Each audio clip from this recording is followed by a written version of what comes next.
Bonjour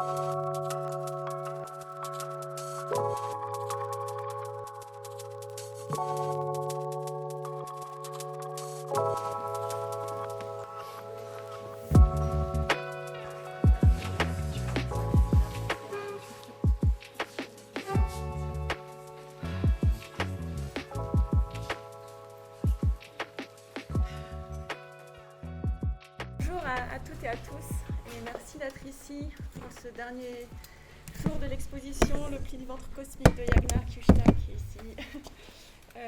Et je profite de ce moment aussi pour remercier encore beaucoup, très chaleureusement, Yagna et les artistes, les 20 artistes de cette exposition. Et puis, voilà, je remercie aussi du fond du cœur l'équipe de Béton Salon.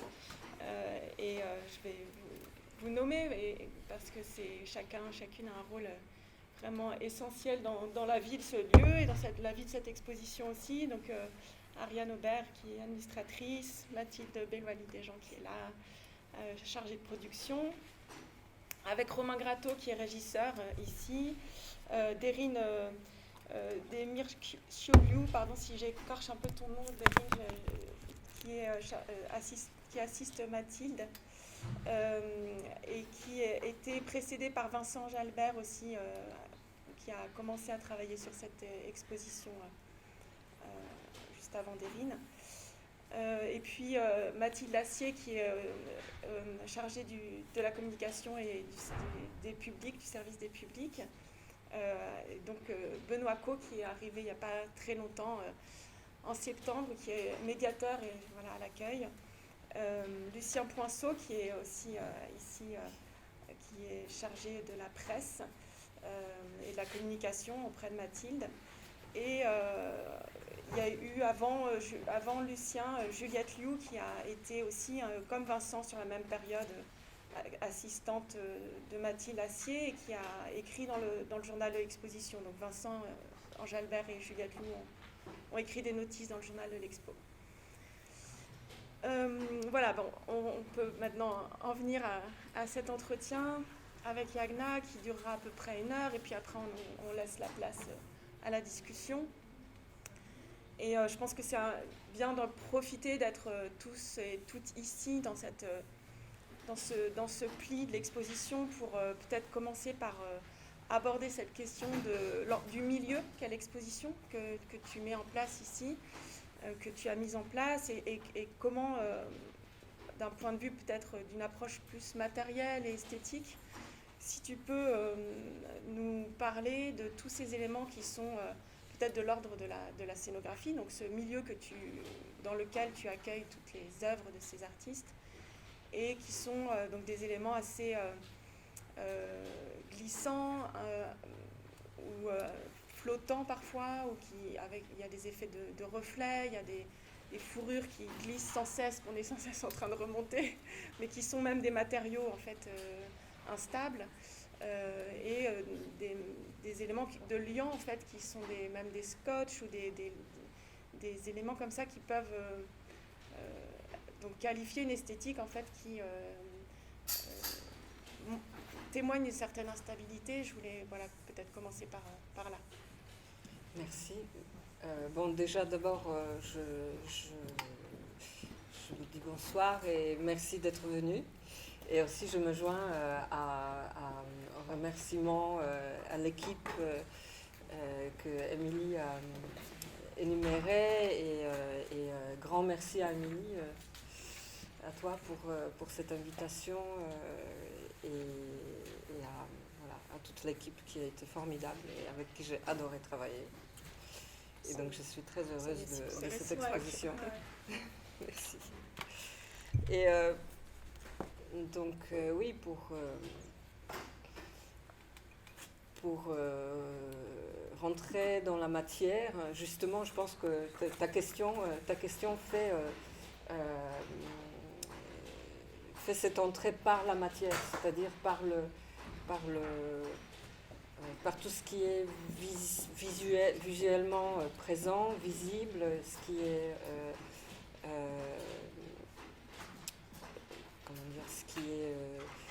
est tangible, en fait, dans mon travail, qui a en fait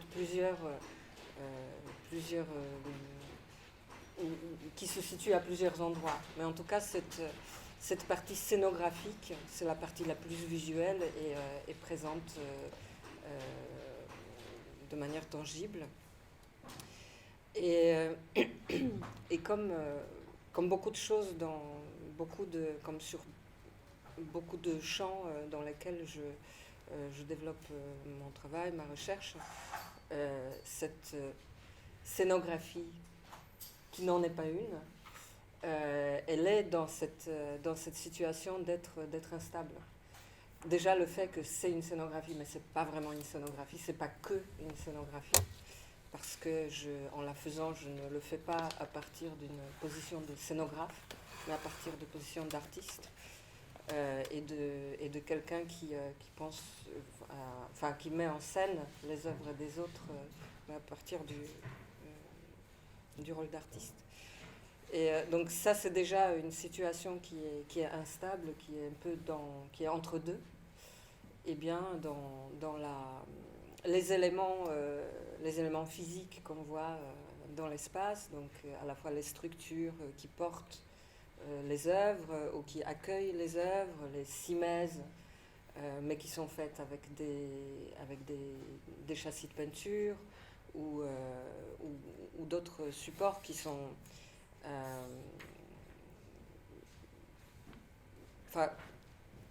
ou d'autres supports se trouvent souvent dans cette situation d'être pas exactement à sa place, d'être dans un endroit décalé par rapport à sa fonction première. Et voilà, je ne sais pas si j'ai saisi l'endroit. Cette instabilité, elle permet aussi de penser que l'exposition est dans cet état-là, mais qu'avant elle a pu être autrement et qu'après elle pourra être encore autrement, et qu'il y a comme ça une esthétique donc instable qui fait qu'il y a une certaine dynamique qui est suggérée en fait, même s'il s'est posé pendant un vrai moment. Mais j'ai l'impression que tout est réagençable et posé de manière assez précaire en fait. Le scotch, les panneaux qui sont là-bas, même les voiles en fait, soit donc le tissu ou dans l'entrée il y a ce papier miroir et tout ça au passage des gens peut réagir et flotter un peu.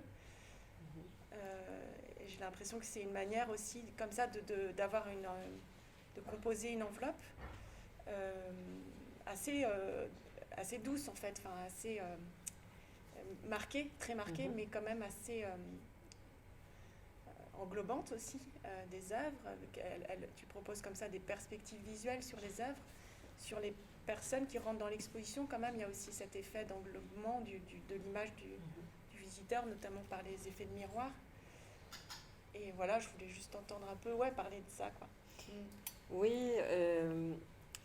Oui, tu as parlé aussi de ce moment où les choses ne sont pas vraiment faites ou pas vraiment défaites, où certains éléments sont, même si cette exposition précise n'est pas vraiment évolutive comme peuvent être d'autres, pas vraiment, c'est-à-dire entre le vernissage et le finissage, cette exposition n'a pas vraiment évolué.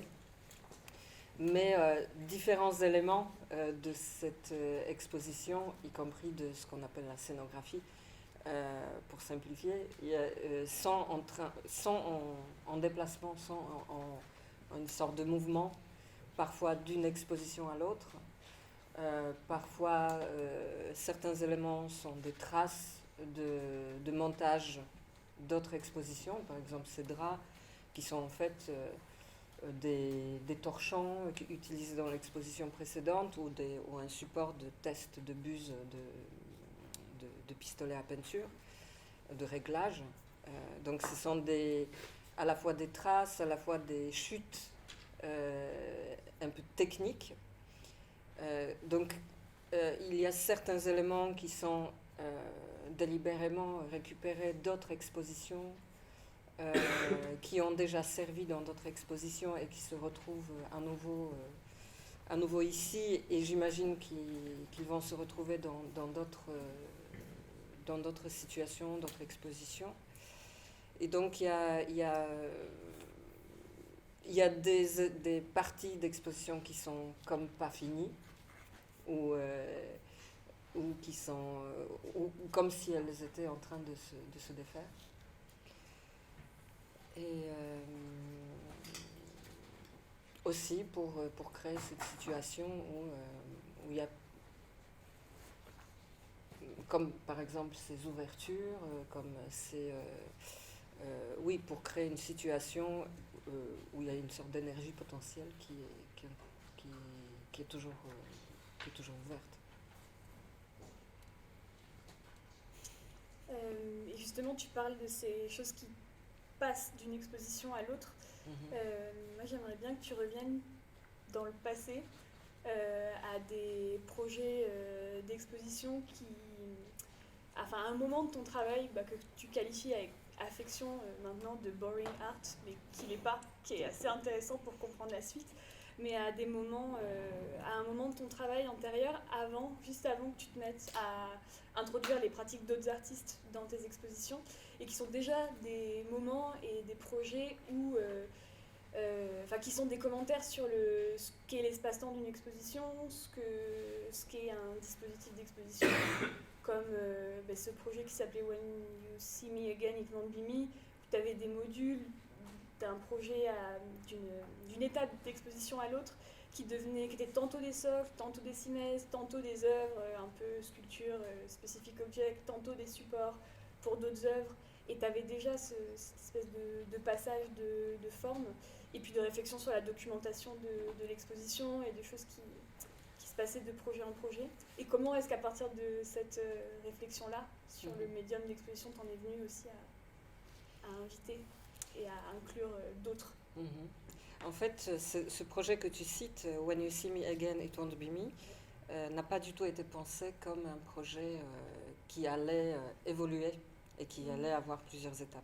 C'était une exposition à Cajar, ou plus précisément à Calvignac, dans le Lot, dans laquelle j'ai voulu montrer différents éléments sur des socles, donc pour lesquels j'ai fabriqué ces socles laqués noirs, et où je me suis rendu compte qu'en fait les socles, pendant que je les faisais, je me rendais compte que ces socles ont une présence très forte, et que en fait le dispositif, donc je ne vais même pas rentrer dans la question de ce qui était posé sur les socles, mais en tout cas donc il y avait 3 socles, 3 pièces sur ces socles, mais je me suis rendu compte que les socles eux-mêmes ont une présence, créent une forme de mise en scène très forte, voire très imposante, et que ces 3 socles étaient comme une exposition sous l'exposition quelque part.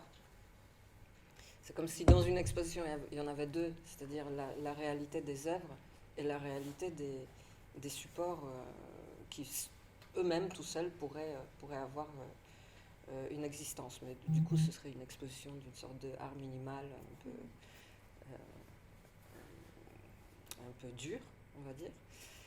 Mais en tout cas, j'ai commencé à explorer cette histoire de ces socles, et j'ai commencé à les déconstruire, mais au sens propre et figuré, d'abord par la photographie, où la même expo chaque prise de vue était faite avec et sans les œuvres.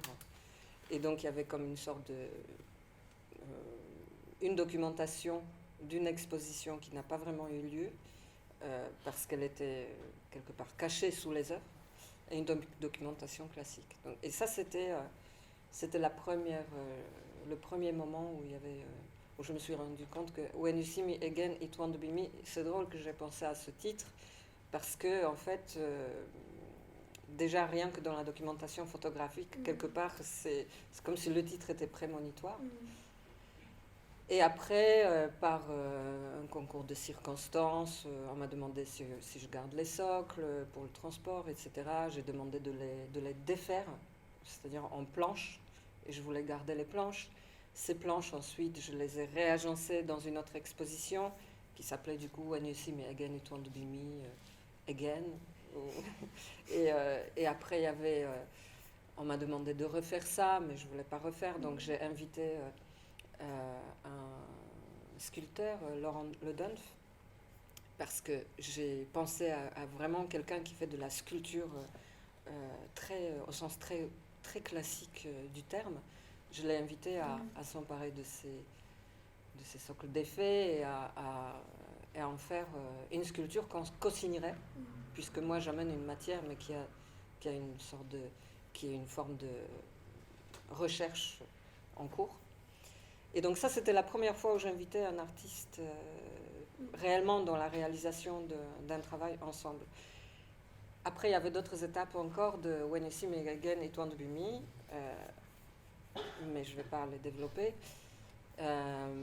Mais en tout cas, ce travail sur cette déconstruction du socle, donc de cette paraforme d'exposition, ça a été un des moments un peu où quelque chose basculait dans mon travail. Mais aussi, à la même époque, je faisais des opérations sur la documentation de mon propre travail, où je l'effaçais, où je le découpais. Donc ce qui restait, c'était l'architecture. Oui, tu as eu ce moment presque de passage par le vide avec la série de Missing Alina, qui sont des photos d'espaces d'expo vides à la base d'espaces d'exposition d'Alina Shaposhnikov vides, puis ensuite d'autres espaces muséaux, d'ailleurs, enfin pas que des musées, des centres d'art, des foires, vides. Et c'est vide après. L'exposition, c'est-à-dire quelque part imprégné par ce qui s'est passé, mais vide, c'est-à-dire les simèses. Vider des œuvres, mais les simèses présentent souvent des choses qui traînent par terre, peut-être un bout de cartel encore sur le mur. Donc ça, c'était ce moment où en fait je vidais mon archive, j'ai vidé mon archive de mon travail, je déconstruisais le socle, je faisais les photos d'expositions vides. Et en fait, très rapidement, ça donnait des formes que j'appelle aujourd'hui boring, parce que ça donnait des formes très austères, en fait. Et c'est mon regard d'aujourd'hui là-dessus qui me permet de dire ça. Je ne le pensais pas vraiment à l'époque, parce que c'était une recherche vraiment très dynamique, et on va dire fascinante. Et après, assez naturellement, assez spontanément, j'ai basculé dans cette situation où j'ai invité d'autres artistes dans un vide que j'ai préparé, de toutes pièces. Et c'était à la Fondation Antonio Ratti, où j'étais dans une sorte de résidence. Il y avait 20 artistes choisis sur dossier, donc des artistes que je ne connaissais pas, 19 artistes à part moi, que je ne connaissais pas, et une artiste star qui était Susan Hiller, qui était directrice un peu de cette résidence, enfin artistique en tout cas, de cette session-là. Et donc je me retrouvais avec un groupe d'artistes que je n'ai pas choisi, et une situation d'exposition que j'ai mis en place, où j'ai créé de toutes pièces une situation qui ressemblait à une exposition, à une scénographie d'exposition, soit avant l'arrivée des œuvres, soit après le démontage, c'est-à-dire une sorte de désordre avec les murs peints, avec des socles un peu en désordre, des cadres vides entreposés sur le sol. Et en fait, j'ai invité là-dedans tous les autres artistes de la résidence, donc qui étaient déjà là par défaut, donc que j'ai pas choisi et que j'ai accueilli dans ce projet. Et donc en fait, ça, c'était le moment où j'ai commencé à avoir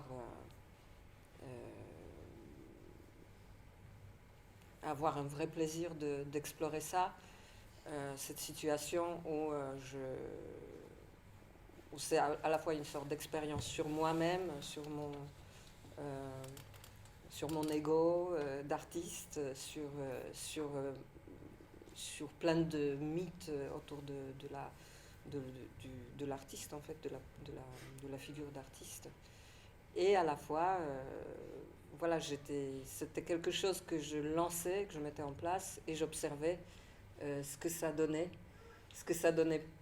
chez moi, ce que ça donnait dans l'espace, ce que ça produisait comme forme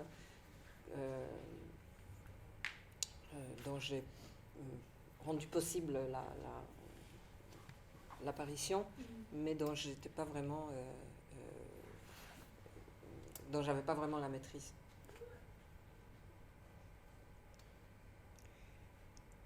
Et alors cette question donc de retirer tes œuvres de la documentation et ce processus que tu décris comme ça tu t'es intéressé aux éléments peut-être para quoi, de l'exposition, les éléments de mobilier, comment ça devient œuvre. Moi je me demandais aujourd'hui, pour revenir encore à cette exposition, mais qui fait un lien je pense avec les processus que tu as mis en œuvre dans ton travail, cette question donc de comment tu crées un espace creux, enfin c'est-à-dire un espace, un panier quoi on peut dire, qui offre aussi une perspective sur le travail des autres artistes que tu invites. C'est-à-dire que c'est pas seulement la neutralité du cube blanc qui permet de rendre visible d'autres, mais c'est vraiment l'angle de vue très particulier que tu proposes sur les œuvres des autres. Et pour ça, je pensais donc on peut parler de certains éléments de cette exposition, notamment donc je pensais à Suzanne Hiller, enfin Nancy Holt, la manière dont tu montres ce film Sentinels qui fait lui-même qui offre une perspective sur le soleil, donc un tunnel comme une lunette dans le désert. Toi, tu montres une documentation qui est une vidéo et ça rend cet objet plus maîtrisable, plus comme vraiment une découpe dans le paysage. Et tu remontres aussi une photographie là qu'on voit sur le long de la cabane, qui n'est pas référencée sur le plan de l'expo, et qui montre la même vidéo vue à travers, donc c'est une photo d'exposition, c'est vu à travers une œuvre de Pascal Buteau, qui était un singe en rocaille, c'est vu par-dessus l'épaule du singe. Donc là, tu proposes une perspective sur l'œuvre de Suzanne Hiller. Pardon, Nancy Holt. Et donc il y a cet exemple-là dans l'exposition où la cabane, peut-être on peut dire qu'elle aménage aussi un espace creux. Je pensais aussi donc à toute cette petite série qui s'appelle Moore and Moore, donc qui est tu extrais des photos sur internet de personnes qui se prennent en photo vues à travers. En fait, c'est une pièce, c'est pas une série là. Oui, c'est une pièce, d'accord. Que tu as montré en Brun, au Centre d'Art d'Embrun. Peut-être tu vas la décrire mieux que moi. Oui. Alors, donc tu la décriras, okay. Parce que j'ai vu une série de photos, mais qui est en relation aussi avec cette sculpture d'après Henry Moore que tu as fait fabriquer avec une chaîne, une scie sauteuse. Et toi, tu photographies le moment où cette sculpture qui est dans une prairie commence à être attaquée, mangée par les chèvres qui arrivent et qui la grignotent littéralement. Et je pense que donc tu as là pour le coup aussi une série de photos où on voit cette sculpture dont les bords, les contours sont vraiment grignotés. Et je pense que ça laisse des traces, tout ça en fait dans ce travail ici qu'on voit là, sur tous ces moments où on voit des contours qui s'offrent aux autres, quoi, qui sont des espaces de scénographie dans lequel, oui, tu aménages une perspective, quoi. Je sais pas si... Oui. Alors, je vais peut-être un peu filer la métaphore du creux, mais... Mais en fait, je trouve que c'est super que tu parles de cette sculpture, de cette série de photos, parce qu'en fait, je pense qu'il y a un amalgame entre deux pièces. Il y a une pièce qui était avant de faire la sculpture, qui s'appelait More and More. C'est ça. Et ça, c'était une photo où sur Internet, je récupère des vues faites par des touristes des sculptures de Henry Moore à Yorkshire Sculpture Park. Donc c'est une sorte de grosse sculpture monumentale.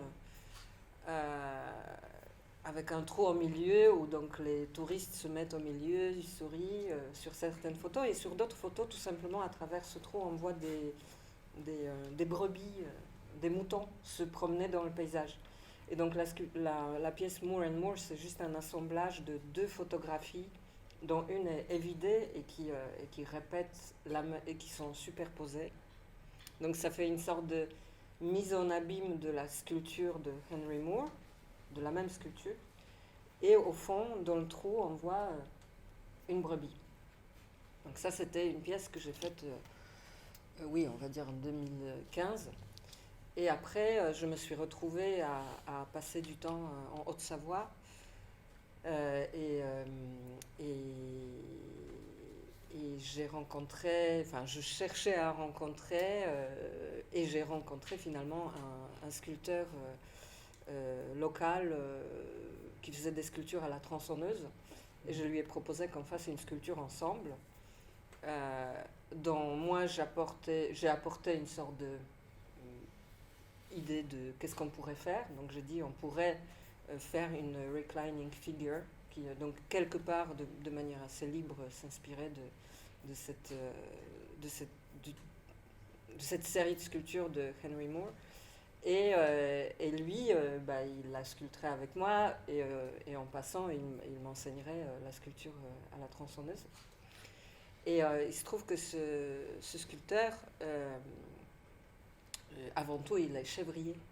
Donc en fait, quand on a terminé cette sculpture, et on l'a déposée dans le paysage, devant chez lui, en fait, les chèvres sont arrivées. Donc il y a une sorte de parallèle avec cette vue de Yorkshire où il y a les moutons. Et en fait, elles n'ont pas que butiné, c'est-à-dire elles sont vraiment ruées en bande sur cette sculpture. Ce sont des animaux très intelligents et très touchants. Et ils ont eu des comportements qui m'ont beaucoup touchée et que j'ai photographiés en fait. Donc elles se sont mises à la renifler, à se frotter, à mettre la tête dans tous les trous possibles, parce qu'il y a plusieurs trous dans cette sculpture, à vraiment se frotter de manière très sensuelle en fait, mais aussi de se battre par-dessus la sculpture. Il y avait des situations de combat, il y avait des situations de butinage. Donc voilà, il y avait plein d'actions physiques, soit sensuelles, soit plus violentes, mais en tout cas, dans tous les cas, assez dans lesquels on peut retrouver des comportements, on peut se retrouver. Et donc je trouvais ça magnifique en fait que ces chèvres étaient aussi réceptives à cette sculpture, et pas que comme une sorte de nourriture potentielle. C'est-à-dire il n'y avait pas que le butinage, mais vraiment la curiosité et attirance. Et donc je me suis dit non mais ça c'est une sorte de métaphore du public parfait. Donc j'ai appelé cette série de photographies parce que du coup après cet événement j'ai intitulé la sculpture même, je l'ai intitulée Henry Moore for Goats, et la série de photographies qui a découlé de cet événement avec les chèvres, je l'ai intitulée Henry's Dream. Voilà. Et je trouve que c'est chouette que tu cites cette sculpture en me posant la question de comment ça marche de mettre en scène, ou comment ça marche pour moi de mettre en scène les œuvres, parce qu'il y a une forme de... quand je pense à la scénographie, quand je pense à mettre des œuvres d'artistes invités ou des œuvres empruntées à des collections dans une exposition, il y a une forme d'affection qui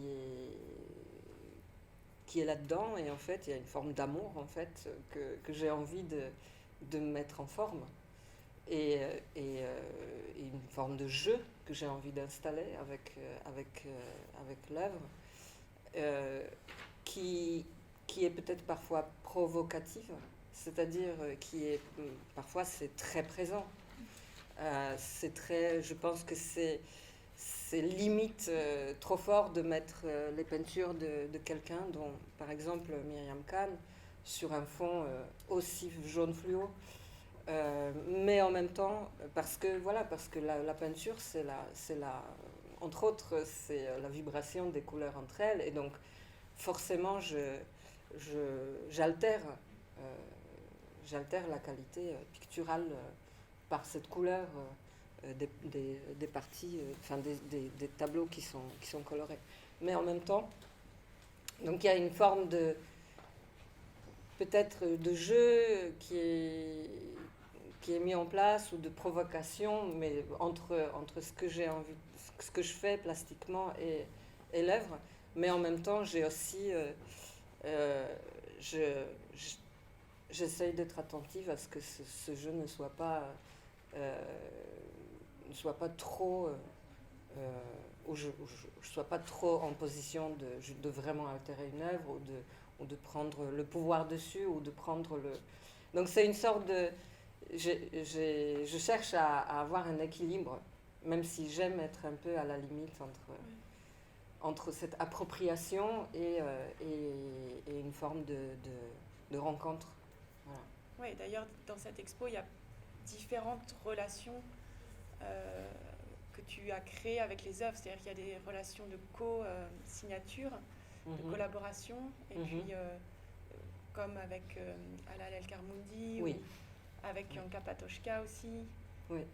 Et donc il y a des œuvres comme ça vraiment très de proximité, où l'interprétation est très forte, et puis d'autres où tu laisses plus de place, mais c'est creux, où ces espaces ils sont aussi dans l'accrochage d'Alina Shapochnikov, où il y a vraiment de la souplesse dans l'accrochage lui-même qui apparaît, qui donne une autre perception, je pense, de cette œuvre, parce que ça laisse aussi plein de place à d'autres images possibles.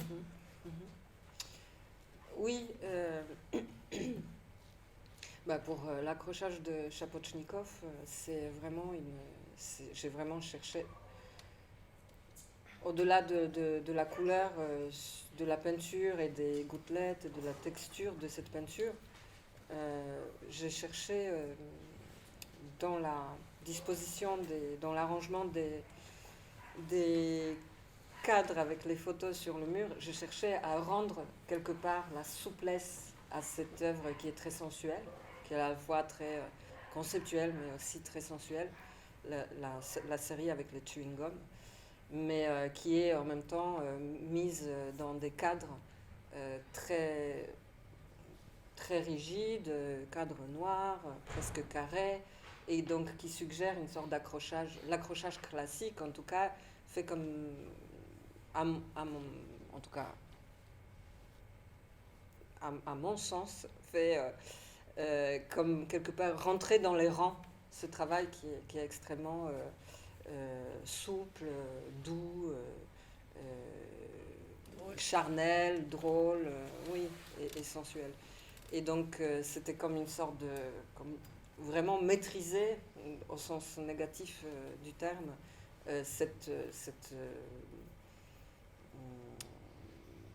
voilà, toutes ces qualités de cette œuvre. Donc je cherchais à trouver par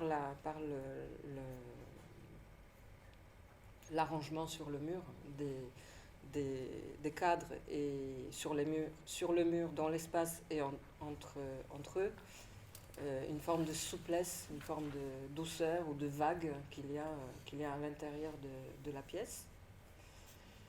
Et par rapport aux deux œuvres dont tu parles, celle qui est avec Yanka Patochka et l'autre avec Alal El Karmoudi, ce sont des situations où pendant l'accrochage, en fait, je me suis rendu compte que là, je suis allée un peu loin, c'est-à-dire on n'est plus devant une pièce dans la scénographie, mais ça a créé une sorte de nouvelle situation qui est autonome, qui est une œuvre. Donc j'ai proposé à ces artistes de co-signer du coup cette situation où il y a leur œuvre au centre, mais où cette mise en scène forme en fait, voilà, est plus forte que juste une scénographie. Donc ce sont des situations d'une sorte de collaboration à distance dans le temps et dans l'espace, parce que ça ne s'est pas fait en même endroit, mais ça s'est fait au moment où je les mets en scène, et les œuvres restent très fortes, mais la scénographie, cet environnement que je leur crée est très fort. Donc en fait, c'est la toute première pièce de l'entrée, à droite de l'entrée, qui est avec un dessin de Halal El-Karmoudi qui s'appelle La sorcière Sonia, avec sa photocopie, avec une chaîne, une corde. Et puis la série des papiers découpés et de leurs photographies, de leurs photocopies, et leur superposition sur un ensemble d'éléments dans la première partie de l'expo. Et justement, en parlant de ces gestes, ces gestes curatoriaux que tu as déjà utilisé par le passé, et je pense qu'on le réemploie à un moment aussi, nous, le terme de curating naïf. Bon, tu pourras nous dire si tu es encore en accord avec ça. Parce que tu as pu l'utiliser pour parler de ta pratique, et moi, je trouve qu'il est tout sauf naïf, ton curating, à part si c'est une naïveté qui est valorisée et qui est du côté de la spontanéité et du faire confiance. Mais en tout cas, je trouve que justement, très subtilement, sans que ce soit présent ni dans ton discours, ni dans le discours qu'on a produit nous en tant qu'institution, quand on s'intéresse à qui sont les artistes que tu exposes, en termes non seulement de pratique, mais qui ils sont en tant que personnes, on se rend compte qu'il y a une majorité de femmes, ça c'est assez évident, qu'il y a une certaine partie de personnes racisées, qu'il y a des personnes qui appartiennent à différentes minorités sexuelles, qu'il y a juste des statuts sociaux différents, des visibilités, des pouvoirs qui sont vraiment très différents, et d'ailleurs un peu une redistribution du pouvoir. Et c'est pas anodin, en fait, toutes ces questions d'identité, elles sont assez présentes, même si c'est pas quelque chose que tu formules de façon très assertive et très... mais il y a un positionnement quand même qui est là. Et si tu veux dire quelques mots sur ça. Eh bien, je vais commencer par ce commissariat naïf. Ouais. Eh bien, cette formule, elle est apparue pour la première fois dans une fiction que j'ai écrite. Parce que j'ai fait une exposition en 2016 à New York, dans une exposition collective, où en fait j'avais un très peu d'espace de murs, j'avais quelques mètres de murs, et j'ai fait une sorte de fresque qui mêlait peinture, collage, assemblage et fiction d'exposition, où en fait j'écrivais pendant un mois. Donc c'est quelque chose qui évoluait dans l'expo presque tous les jours, et pendant un mois j'ai écrit et inclus dans cet accrochage 4 fictions d'exposition. Donc la toute première exposition qui s'appelait Libido of the Forest, c'était une expo où j'inventais une sorte de pavillon en bottes de paille dans lequel j'accrochais plein d'œuvres, dont beaucoup d'artistes dits artistes naïfs, représentants de naive art, et pas que, mais beaucoup. Donc dans cette fiction se trouve une liste dans l'ordre de déplacement, une liste des vraies œuvres réellement existantes, les noms, les titres, et puis une sorte de pitch d'introduction de l'exposition, où je parle de moi-même en troisième personne, et donc je me souviens plus exactement, mais c'est dans ce texte que que je dis que, voilà, que cette personne a une pratique de... Enfin, pratique le commissariat naïf pour faire une sorte de balance avec les œuvres d'art dits naïfs dans l'exposition. Et donc voilà, ça c'était vraiment une fiction. Et puis ce terme, donc que j'ai pas utilisé pour parler de moi dans la vraie vie, mais de moi dans cette fiction d'exposition, eh bien ce terme a été repris après dans certains textes ou dans des discussions comme aujourd'hui. Et en même temps, et moi j'ai jamais démenti parce que je l'aime bien et je trouve qu'il est... je trouve ça marrant. J'aime beaucoup l'idée que cette fiction s'incruste, elle s'infiltre dans la réalité à la fois. Cette fiction d'exposition.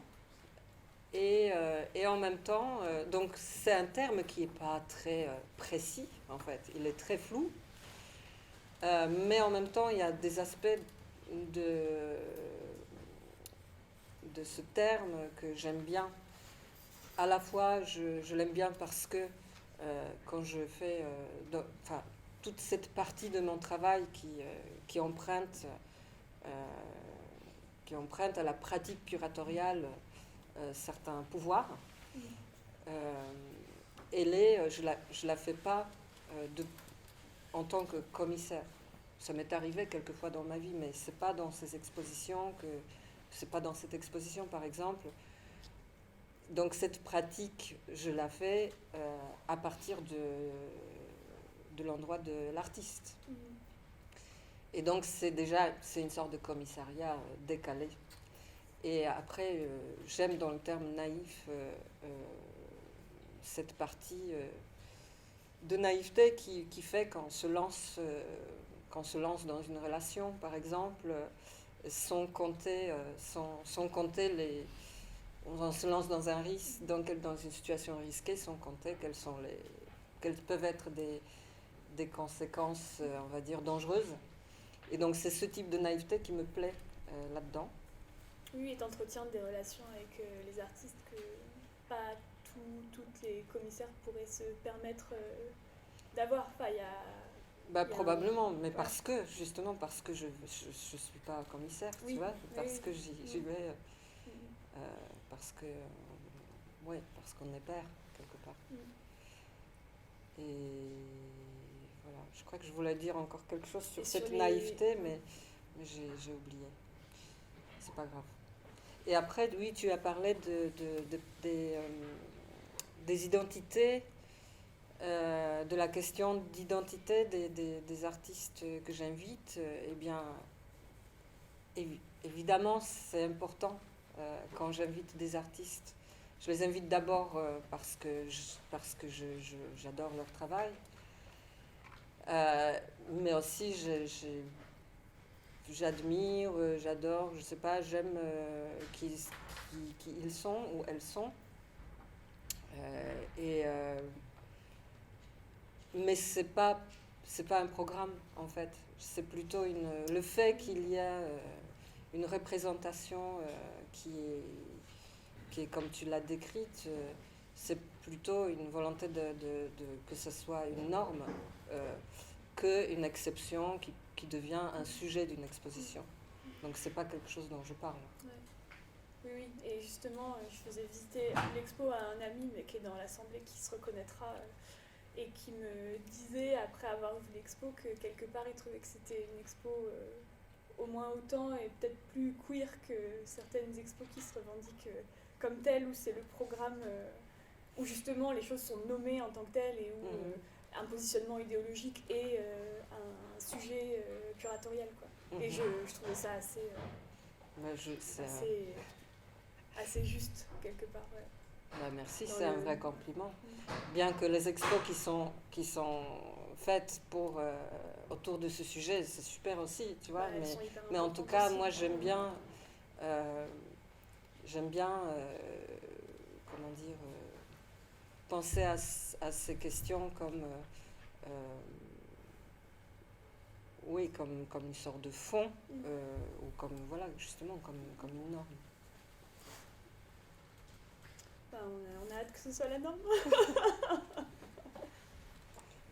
Et c'est aussi, je pense qu'il y a cette prise en compte des conditions matérielles. Donc, tu parlais de redistribuer peut-être le pouvoir curatorial, de montrer, de rendre visible, et qui on rend visible et dans quelles conditions. Et moi, je voudrais juste revenir au moment où je te rencontre. C'était à ce moment-là, je dirigeais la galerie qui est le Centre d'art de Noisy-le-Sec. Et c'est dans le cadre d'une résidence, donc avec un jury, avec une sélection. Et tu arrives avec ce projet de refaire la sélection à ton tour, en tout cas d'aller chercher dans les artistes qui avaient postulé à la résidence et d'aller voir avec qui toi tu pourrais te mettre en relation pour collaborer.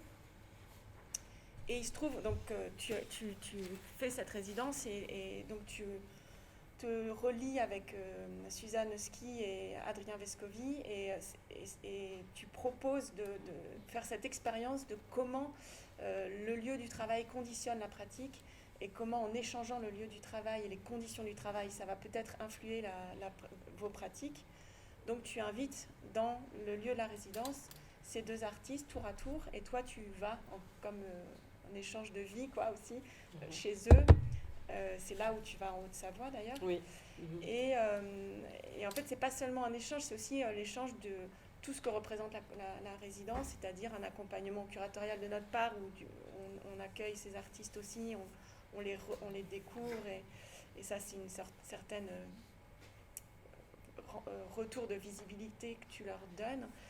Et c'est aussi partager au prorata de ce temps de résidence les conditions de la production, donc financièrement, on évalue ce que ça représente au jour le jour, enfin dans un ratio journalier, on redistribue cet argent de production et les honoraires aussi.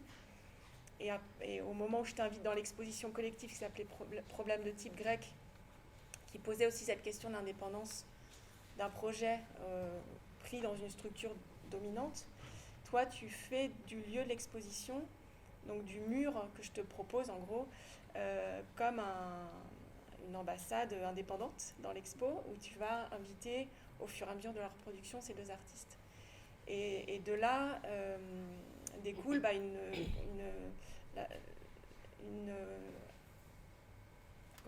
j'allais dire injonction, non c'est pas ça, mais tu demandes en fait à l'institution qui t'accueille de réagir, de se réajuster face à des choses qui sont imprévues, oui, qui arrivent là. Et ce souci des conditions matérielles, je pense qu'il est très important parce qu'il est très politique en fait. Et c'est là où toi, quand tu vends une œuvre, comme ça a pu être le cas, c'est pas si souvent, mais en tout cas tu as vendu une œuvre au CNAP dans laquelle il y avait des photographies d'œuvres d'autres artistes. Le contrat précise que tu partages le fruit de cette vente avec les artistes représentés dans ces images, dans ces photographies, parce que tu considères que c'est une collaboration, que c'est une œuvre de collaboration. C'est pas comme si...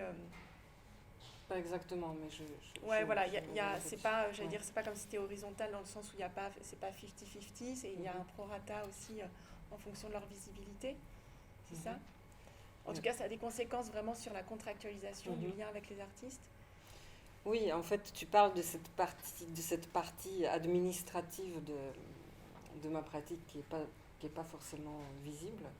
Administrative, mais aussi institutionnelle. Parce qu'effectivement, quand je suis arrivée avec mon projet à Noisy, on ne se connaissait pas avant, je me suis dit, bon, je propose ce projet et ça va être qui tout double. Soit vraiment cette résidence va se dire c'est du... On se fout de nous, en fait. Et soit, voilà, moi j'ai eu la chance de tomber sur le moment où toi tu travaillais toi-même aussi sur les questions de qu'est-ce que l'institution, comment vivre l'institution de ton point de vue de directrice. Donc j'étais aussi très, comment dire, je trouve ça très touchant parce que c'était aussi accueillir ce projet, c'était aussi je veux dire, la tienne et celle de la galerie à Noisy-le-Sec, c'était une prise de risque aussi quelque part et aussi une forme vraiment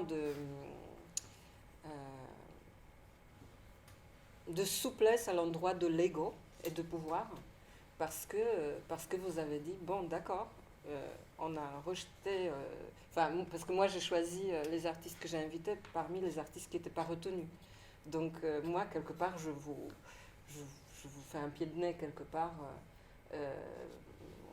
par rapport à vos choix, à vos décisions, mais que j'annonce. Donc il y a une sorte de comment dire, donc voilà, donc c'est une sorte de jeu en fait qui était mis en place avec l'institution et je trouve que c'est super que en tout cas je suis très heureuse que voilà, que je suis tombée sur un jury qui a accepté ce jeu. Mais en tout cas, c'est vrai que c'était quelque chose d'écrit de manière très technique. Voilà, je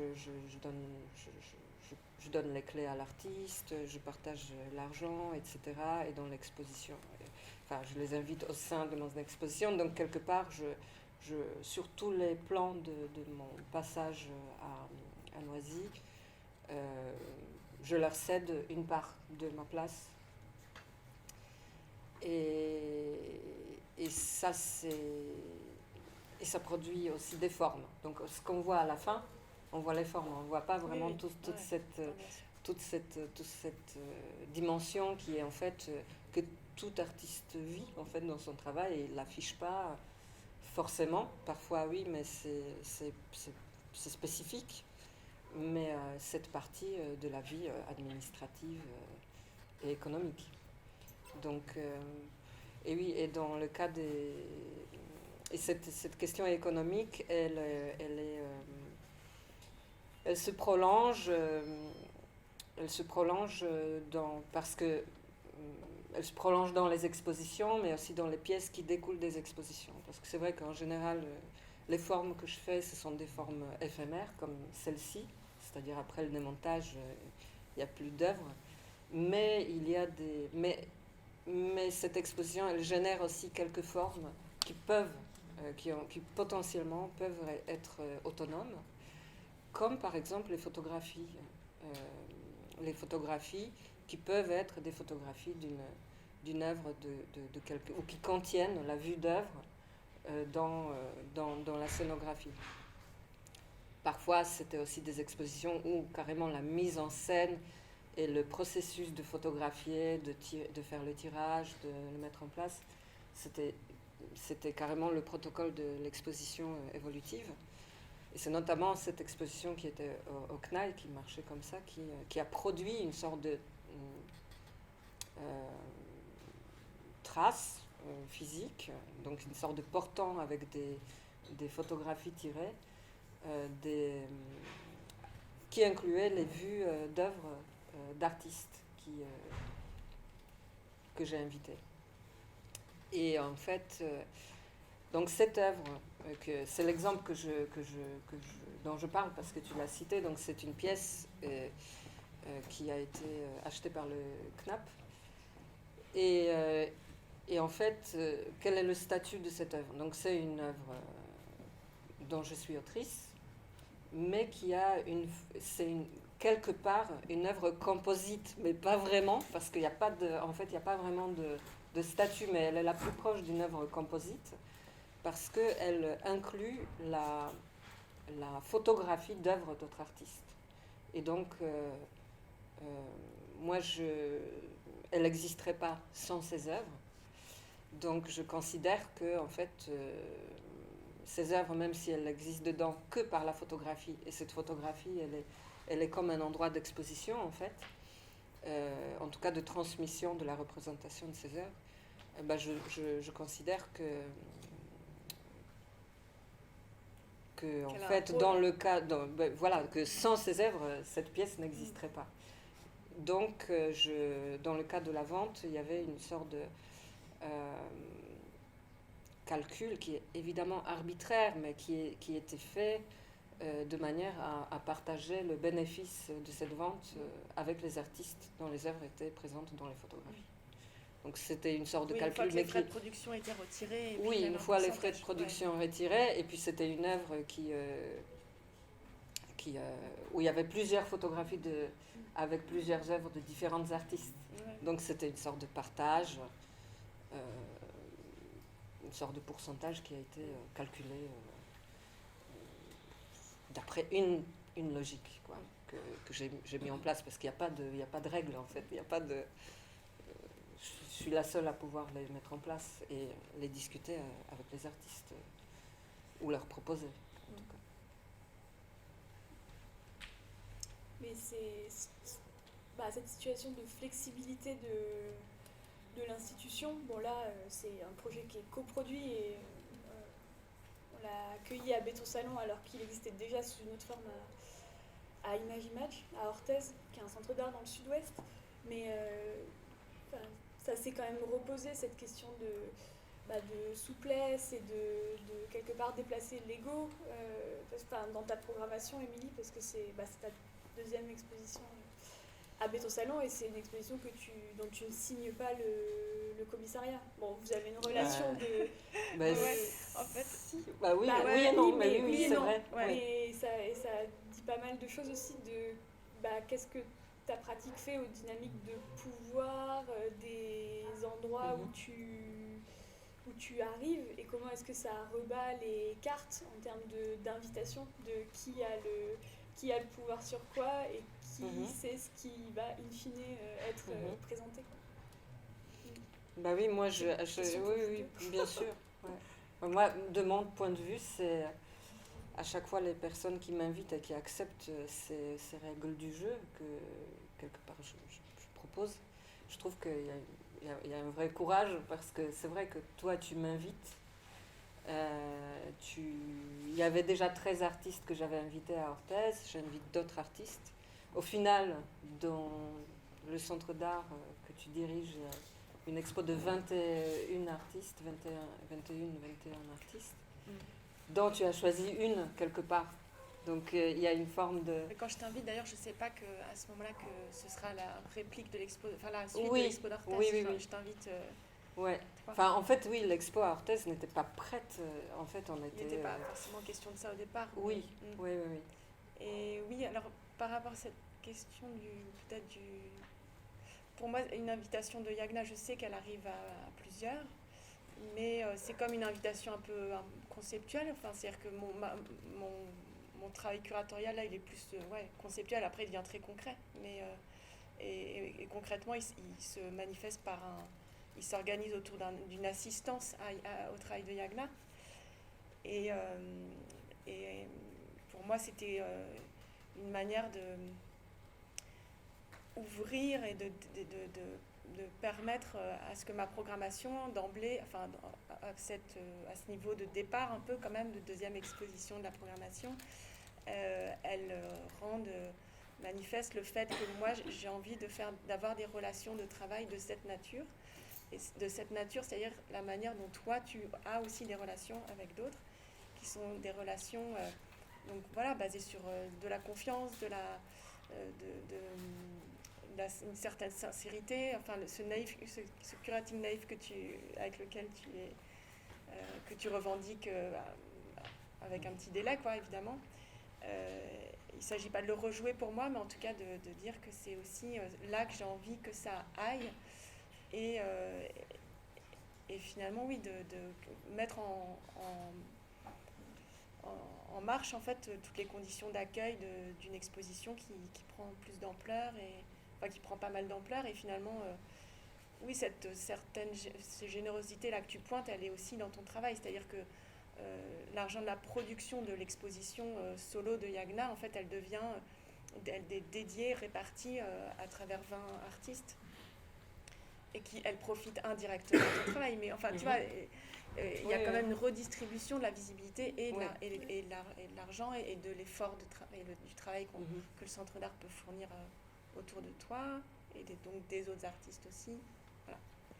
Oui, moi je pense qu'il y a vraiment il y a un vrai parallèle de ce que ça produit pour toi et ce que ça produit pour moi. Enfin, qu'est-ce que ça produit pour toi de m'inviter avec, enfin, de m'inviter à plusieurs et qu'est-ce que ça produit pour moi de faire les invitations à d'autres artistes, parce que à la fois c'est une situation de retrait de soi, mais à la fois qui produit des formes bien présentes et bien qui sont pas du tout dans la disparition, et à la fois c'est des situations où je trouve pas que tu es que dans l'assistance, parce que je trouve que en même temps tu es dans la mise en pratique de la déconstruction de ton rôle, quoi, et de quelque part de.